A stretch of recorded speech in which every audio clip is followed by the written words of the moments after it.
എൻ്റെ ഈ മാലയുടെ പെൻഡൻ്റ് ഒന്ന് നമുക്ക് റീമേക്ക് ചെയ്താലോ? അത് ക്ലേ വെച്ചിട്ടാണെങ്കിലോ?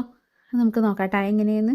അപ്പം ഞാനിത് വീട്ടിൽ തന്നെ ഉണ്ടാക്കിയ ക്ലേ ആണ്. അന്ന് ഞാൻ ഈ ക്ലേ വെച്ചിട്ട് എന്താ ഉണ്ടാക്കേണ്ടതെന്ന് പോലും എനിക്ക് അറിയണ്ടായിരുന്നില്ല. എന്നിട്ട് ഞാൻ അന്ന് നിങ്ങളിത് കമൻറ്റ് വരെ ഇട്ടിട്ടുണ്ടായിരുന്നു, ഏതെങ്കിലുമൊക്കെ ഒന്ന് കമൻറ്റ് ചെയ്യട്ടോ എന്ന് പറഞ്ഞിട്ട്. പിന്നെയാണ് എനിക്ക് ഇങ്ങനെ ഇരുന്നപ്പോൾ എന്തുണ്ടാക്കും എന്ന് വിചാരിച്ചിട്ട് അപ്പം ഞാൻ എൻ്റെ ഈ മാലയുടെ പെൻഡൻറ്റ് നമുക്കൊന്ന് റീമേക്ക് ചെയ്താലോ അങ്ങനെ വിചാരിച്ചത്. അപ്പോൾ നമുക്കൊരു ഫ്ലവറിൻ്റെ ആകൃതിയാണ്. ഞാനന്ന് റെഡ് കളറൊക്കെ വെച്ചിട്ടാണ് കേട്ടോ ക്ലേ മിക്സ് ചെയ്ത് വെച്ചിട്ടുണ്ടായിരുന്നത്. പക്ഷേ നമുക്ക് വേണ്ടത് ബ്ലാക്ക് കളർ പെൻഡൻ്റാണ്. പക്ഷെ എന്നാലും കുഴപ്പമില്ല, നമ്മളെടുത്ത് പെയിൻ്റ് ഉണ്ടല്ലോ, നമ്മളത് വെച്ച് അഡ്ജസ്റ്റ് ചെയ്യും. എന്നിട്ട് അതൊരു ഫ്ലവറിൻ്റെ ആകൃതിയിലൊക്കെ ആയിട്ട് കട്ട് ചെയ്തെടുത്ത് ഷേപ്പ് ചെയ്തെടുത്തു. എന്നിട്ട് നമുക്ക് പെൻഡൻ്റ് ആണല്ലോ വേണ്ടത്, അതിൻ്റെ ഉള്ളിൽ കൂടെ നമുക്ക് മാല ഇടണ്ടേ. അപ്പോൾ അതിനായിട്ട് ഒരു ഹോൾ ഇട്ട് കൊടുത്തു കേട്ടോ.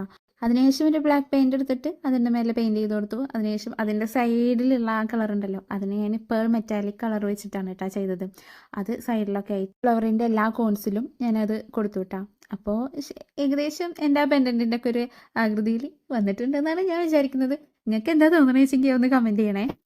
ഞാനിത് ഉണ്ടാക്കാൻ സ്റ്റാർട്ട് ചെയ്തപ്പോൾ തന്നെ എനിക്കൊരു ടെൻഷൻ ഉണ്ടായിരുന്നു കേട്ടോ, അതിൻ്റെ ഫ്ലവറിൻ്റെ ഷേപ്പ് വരുമോ. പക്ഷെ എന്നാലും കുഴപ്പമില്ല കേട്ടോ, നല്ല അടിപൊളിയായിട്ട് എനിക്ക് തോന്നുന്നു അങ്ങനെ വന്നിട്ടുണ്ടെന്ന്. നിങ്ങൾക്ക് എന്താ തോന്നുന്നതെന്ന് കമൻറ്റ് ചെയ്യുക. വീഡിയോ ഇഷ്ടപ്പെട്ടാൽ ലൈക്ക് ചെയ്യുക, സബ്സ്ക്രൈബ് ചെയ്യുക. Okay bye.